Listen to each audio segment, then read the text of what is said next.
እድል የጠማማው ነው ማለት ነው።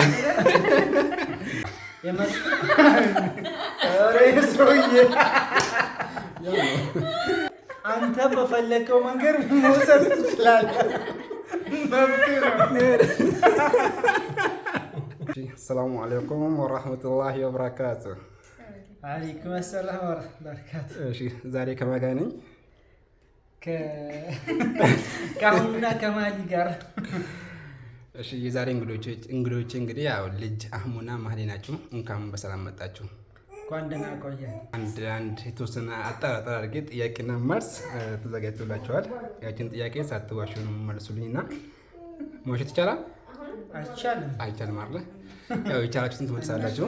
እውነት ያልተቻለው እንግዲህ ያው ይለፈኝ በማለትም እድል እንሰጣለን፣ ግን ማንሰጥበት አጋጣሚ ይኖራል። እሺ ጥያቄውን ልጀምርላችሁ ነው። ዝግጁ ናችሁ? የመጀመሪያ ጥያቄ የሚሆነው ለሁለታችሁም ነው የሚሆነው። እሺ አዲስ ሙሽራ ናችሁ። አዲስ ሙሽራ እንደመሆናችሁ ገና ስንት ወራችሁ? አምስት ወር አለ። 5 ወራችሁ ከተጋባችሁና፣ እሺ ወደ ጥያቄ ልሂድበትና ቀን ይወጣል እንግዲህ። እሺ ጥያቄ ልጀምር ነው። የመጀመሪያ ጥያቄ ለመጀመሪያ ጊዜ እንዴት ተገናኛችሁ ነው። ለመጀመሪያ ጊዜ እንዴት ተገናኛችሁ? እንዴት ነበር? ሴቶች ብዙ ጊዜ አይረሱም እና እንዴት ነበር የተገናኘ ነው? ያው እንግዲህ በሰው ነው የተገናኘ ነው። አጋጣሚውን በሰርግ አጋጣሚ፣ በትላልቅ ሰርጎች መካከል ትናንሽ ሰርጎች እንግዲህ ይኖራሉ በሚለው በዛ መካከል በጓደኛችን ሰርግ መካከል ነው እኔ ያገኘኋት። አንደኛ ሚዜ ነበርኩኝ፣ እሷም አንደኛ ሚዜ ብቻ ሚዜ ነበረች። በዛ መሀል እንግዲህ ተገናኘን። ለዚህ በቅተናል። አልሐምዱሊላህ። ሰርግ ላይ ነበራችሁ። አንተም አንደኛ ሚዜ ነበርክ፣ እሷም ለምሽሪት አንደኛ ሚዜ ነበረች እና በዛ አጋጣሚ እናንተም እኛም ተገናኛችሁ። ታዲያ እንደዛ ከሆነ አንተ እሷ ስታገባት እኔ ለአንተ አንደኛ ሚዜ ነበርኩኝ። እሱን እንግዲህ ወላሂ ለምን ያላቅም እድል የጠማማው ነው ማለት ነው። አይ በቃ እድል የጠማማው ነው በቃ።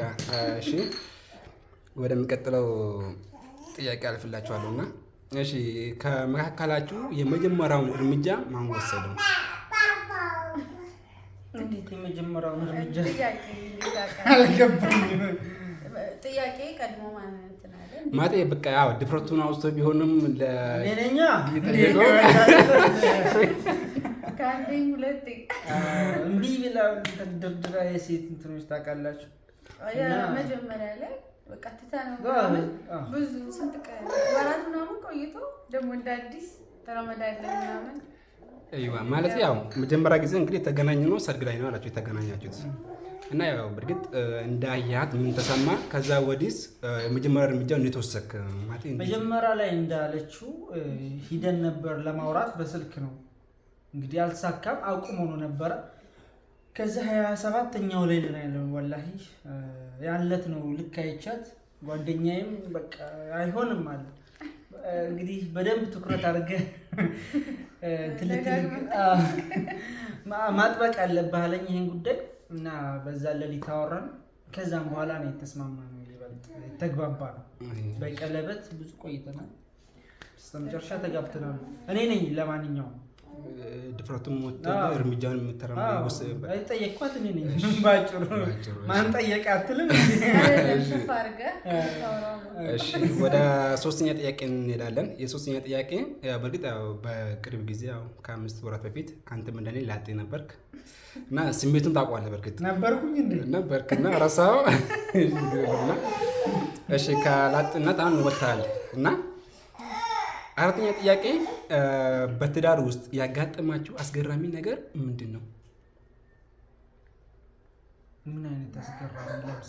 የትዳር ውጭ ላይ ያለውን ሁኔታ ያው ቆንጆ ነው በሚባለው የሆነ የእውነት ስታገባና ስታየው ልታውቀው አትችልም። አዎ በጣም ሰፊ ልዩነት አለው። በተለይ ትዳር ውስጥ ከገባን በኋላ በጣም ያልጠበቅነው በጣም ትልቅ ደስታ፣ ትልቅ የአእምሮ እረፍት ነው ያገኘነው።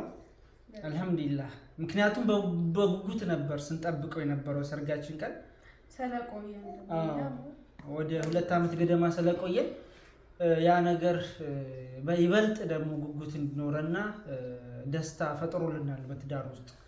ከትዳር በፊት ያለውን ሁኔታ እኔ እንጃ እየረሳሁት ነው ላይ የደስታው ብዛት ማለት ነው። አይዋ ነገሩ እሱ ብዙ ነገር ያስረሳል በጣም። እሺ ሁለታችሁም ደስተኛ የምትሆኑበት የጋራ ተግባር ምንድን ነው?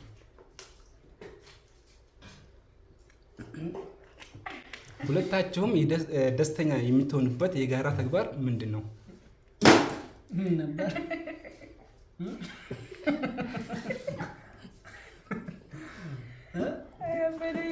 ጥያቄው ግን መጀመሪያ ነገር ግን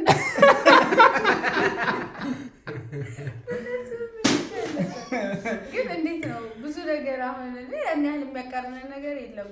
በቃ ማለት አንድ የሚያደርጋችሁ ነገር በቃ የሆነ ይሄ ነው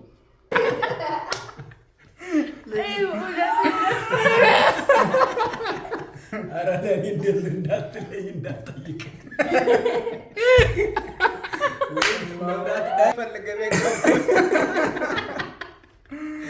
አብራም መጣል። ጥያቄ በጣም ከባድ ነው። ሁሉም ነገር ብዙም እንትን የሚለን ነገር የለም። ያለያየን ነገር የለም። አሁን በቃ ቢያንስ 2 ወይም 1 ተመለስልሽ እሱ ያለው ስራ ምናምን ሲያግዝ በቃ ሞር በጣም ደስ ይለኛል። ትናንሽ ነገሮች ወላሂ የራሱን ነገር ምናምን እንኳን ቢያንስ ሲያስተካክል ምናምን የሆነ ነገር አግዘኝም እያልሽ ነው የራሱ ነገር። ለማንኛውም እሱ ነገር ይበልጥ ያስደስታታል። ሞር ደግሞ ትናንሽ ነገር ነው ግን በጣም ያስደስት ነገር ነው። አንድ የሚያደርጋችሁ ያው ስራ አግዛታለሁ ያግዘኛል ነው። አንዳንድ ሳይንቅ ትንሽም ትልቅ ሳይል ያግዘኛል። ያን ነገር ያግዛል። ትንሽ ነገር ቢሆን ደግሞ ያስደስታል። ትክክል። እሺ 5ኛ ላይ ደርሰናል። እሺ ወደ 7ኛ ጥያቄ ሳልፍላችሁ ከጋብቻ በኋላ ያያችሁት ለውጥ ምንድን ነው? ከጋብቻ በኋላ ያያችሁት ለውጥ ምንድን ነው? በህይወታችን ላይ ብዙ ለውጦች አሉ። አልሐምዱሊላህ ረብል ዓለሚን። ሚዲያ ላይ የማይወጣም ነገር አለ። በጣም ብዙ ለውጦች አሉ። ይበልጥ ደግሞ በጣም ትልቅ ደስታ አለ በቤት ውስጥ እና ያለ ራሱ ትልቅ ለውጥ ነው ለኛ ማለት ነው። እና ኢንሻአላህ ወደፊትም ደግሞ ትልቅ ለውጥ ይመጣል ብዬ አስባለሁ። ኢንሻአላህ አንድ ጥያቄ አልፌ ነበርና ወደ ኋላ ልመለስ እና እሱን ጠይቃቸው ወደ 7ኛ ጥያቄ ማለት ነው። እሺ በእርግጥ ያ ነገር ሊሆን ላይሆን ይችላል። በእርግጥ እንደ ጥያቄ አድርጌ አምጥቼዋለሁና በምን ጉዳይ ላይ በተደጋጋሚ ልትጣሉ ትችላላችሁ ወይም ደግሞ ትጣላላችሁ ነው? እኛ ገና መሽኖርንና ገና ከአምስት ወር ነው ብዙ የሚያስማማን ነገር አለ ብዬ አላስብም። እና ግን ብዙ ጊዜ እኔ ችግር እረሳለሁ። የሆነ ነገር መልዕክት ታዘኝና እረሳለሁ። በቃ ታኮፋለች ትንሽ እና አስታውሽኝ ደውለሽ አስታውሽኝ ሁሉ እላታለሁ። ልመጣ ስል ደውለሽ አስታውሽኝ እላታለሁ። ነገር ግን እሷም አትደውልም። ይህም የራሷ ችግር ነው። ከዛ ውጭ ሌላ ነገር የለም። የታዘዝኩትን ነገር አልፈጽምም ነው። የመርሳት ባህሪ ያለብኝ ነው። ሰውዬ ምን እያለን ነው? የአልዛይመር ተጠቂ ያደረገው ባልሽ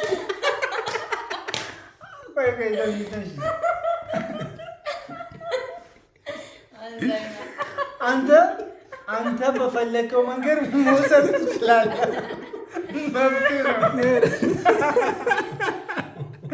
መብት ነው። እንኳን የከፋ ነገር ያልተናገርኩኝ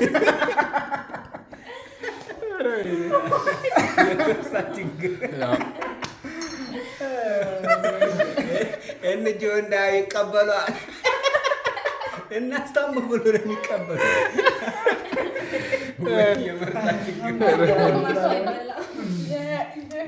እሺ ጥያቄ ገና ነው። እየጨረሳችሁ ነው። ወደ መጨረሻ ጥያቄ እየሄድን ነው። አንድ ጥያቄ ነው የቀራችሁና እሺ 10ኛ ጥያቄ አንዳችሁ አንዳችሁ የሌለውን መጥፎ ልምድ ብትቀይሩ ምን ትቀይሩ ነበር? አንዳችሁ የሌለውን መጥፎ ልምድ ብትቀይሩ ምን ትቀይሩ ነበር? ጸባይ አንደኛው ይሄ ነው ራሱ ነው። አሁን መጀመሪያ ያልኩት በዋናነት ይጠቀሳል። ምክንያቱም ብዙ ጊዜ ታኮርፋለች እና በዛ መሰረት ስለምረሳ ነው እሷም ስለማትደውል ነው እንጂ ያን ያክል እንትን የሚያስብል ነገር የለም። ይበልጥ ደግሞ አንቺስ ምን ትያለሽ? እስኪ እኔ ሁሉም አንደኛ ነው የምቀርፈው እንትን ፐርፌክት ሺ ኢዝ ፐርፌክት እንደማለት ይሁን። እሺ የመጨረሻ ጥያቄ ላይ ደርሰናልና የመጨረሻ ጥያቄ ያው ለልጅ አህሙ ብቻ ነው፣ አንተ ብቻ ነው። እሺ ለመጀመሪያ ጊዜ ነው ኢንተርቪው በዚህ መሰረት ግን እኔ ሰጥቼ አላውቅም። ለመጀመሪያ ጊዜ ይሆናል ይመስለኛል። ብዙም ልምዱ ላይኖረን ይችላል ይሆናል። ቀጣይ ደግሞ ያው አንዳንድ ነገሮችን አስተካክለን ተመልካችም መጠየቅ የምፈልግ ጥያቄ ካለ ያጋሩንና እንጠይቃለን ማለት ነው። በቀጣይ እንመጣለን። እሺ የመጨረሻ ጥያቄ ላንተ ነው። እሺ ማንቸስተር ዩናይትድ ማን ዩናይትድ ለዚህ ላይ የሻምፒዮንስ ሊግ ፋይናል ጨዋታ ኑሮበት ማሊ ሚጥዟት ሆስፒታል ትገባለች። ሰዓቱ ተመሳሳይ ነው። ገብተህ ያን ጨዋታ አለ ወይስ ከማሊ ጋር የምን ጨዋታ ነው የምትለው አንተ? ቀልዳለህ። ፋይናል ጨዋታ ፋይናል ጨዋታ ነው። ሃይላይት ገርበዋለሁ እኔ አልፈልግም። ስለዚህ ማሊ ትበልጥብኛለች እንጂ ሃይላይት ይታያል ከፈለኩኝ እንትን ማለት እችላለሁ። እንደገና አሁን ዘመኑ ስለረቀቀ በስልክ እቺን ጥያቄ ማለት ነው ብዙ ጊዜ እንደውም ሰዎቹ በሰርግ ጋር እያያዙ ነው የሚያምጧት። በነገራችን ላይ እንዲህ ባልና ሚስት በተደጋጋሚ በሰርግ ላይ ተያይዞ ነው የሚያምጡት። እኔ ቀለል አድርጌ በሚጥ ላይ ነው የማይሰር ፍቅር እንዳለብኝ ስለሚያውቅ ነው። ያ ዙሮ ያው ማሊ እንዴ ማሊ ትበልጥብኛለች እንዴ በዚህ ሁላ። በነገራችን ላይ አንዱ ሰርግ ምናምን ይሄ ጥያቄ አይቼ እንደውም ማን በቃ አላቅም እስከምትወል ድረስ እየሰማሁን ነበርና ታረፋና እንግዲህ ውድ ተመልካቾቻችን የጥያቄና መልስ ፕሮግራማችን ይሄን ይመስል ነበር። ኢንሻአላህ በቀጣይ ደግሞ እናንተ መጠየቅ የምትፈልጉን ነገር ካለ ልጅ አህሙን በኮሜንት ስር አስቀምጡልን። ይህን ቪዲዮ እንግዲህ በድጋሚ ላይክ ሼር እያደረጋችሁልን አደራችሁላችኋለሁ። በስተመጨረሻ ልጅ አህሙ የምታስተላልፈው ነገር አለ? የምታስተላልፈው ማስተላለፍ የምትፈልጉ መልዕክት አለ? እንግዲህ የዛሬው ፕሮግራማችን እጅግ በጣም ለየት ይላል። ከምሳ ፕሮግራም ጀምሮ ነው እስካሁን ድረስ የቀጠልነው። በጣም ደስ የሚል ቀን ነበረ። እኔም ማህሊም እንዲሁም ደግሞ አክራምና ሀያት እንዲሁም ደግሞ እንግዲህ አህሙም እዚህ ይገኛል። ይህ የአህሙ ቻናል ነው። ሁላችሁም ሰብስክራይብ እያደረጋችሁ ተቀላቀሉት ለማለት እወዳለሁ። ኢንሻአላህ በተለያዩ ፕሮግራም እንደዚህ ኮላብ እያደረግን ወደፊት ወደ እናንተ የምንመጣና የምንሰራ ይሆናል እና እንወዳችኋለን። አንቺንም እወድሻለሁ፣ እናንተንም እወዳችኋለሁ። ይህን ይመስላል።